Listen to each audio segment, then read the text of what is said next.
जय Malhar news चॅनलच्या सर्व प्रेक्षकांना सपना चौधरीचा नमस्कार। नंदुरबार शहरातील भारतीय स्टेट बँकेमध्ये सुरक्षारक्षकाकडून चुकून बुलेट फायर झाली। या फायरिंगमध्ये एक व्यक्ती जखमी झाला आहे। घटनेची माहिती मिळताच पोलीस अधिकारी कर्मचाऱ्यांचा फॉरेन्सिक पथक घटनास्थळी दाखल, किरकोळ जखमी झालेल्या व्यक्तीवर उपचार केला। सुदैवाने या घटनेत कुठलीही मोठी दुर्घटना घडलेली नाही आहे, मात्र या घटनेमुळे बँकेमधील सुरक्षेचा प्रश्न समोर आलेला आहे। Sapna Chaudhary, Jai Malhar news, Nandurbar.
Actually sir, घटना अशी घडली की आता माझ्याकडे कॅश डिलिव्हरीचं काम असतं ब्रांचेसला।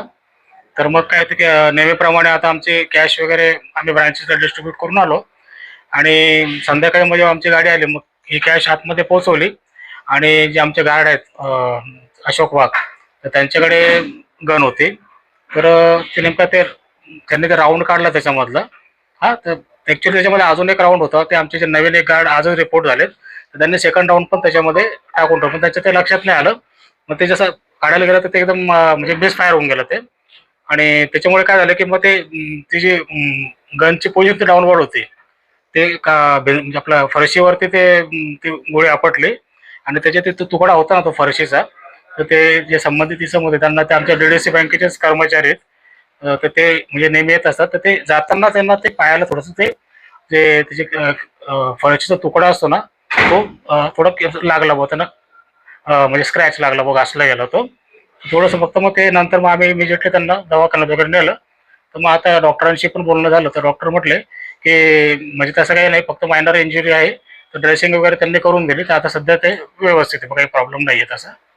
फरशीचे तुकडे असतात म्हणजे ॲक्च्युली ते डॉक्टरांशीच बोलणं झालं आणि स्वतः म्हणजे आमचे मेजर जे त्यांच्याकडनं झालं ना घटना, तर ते स्वतः पण म्हणजे हॉस्पिटललाच होते, ते त्यांनी ते सगळ्या गोष्टी पाहिल्या, ड्रेसिंग, एक्सरे पण करायला घेतला सर त्याचं। गायकवाड, संजय गायकवाड।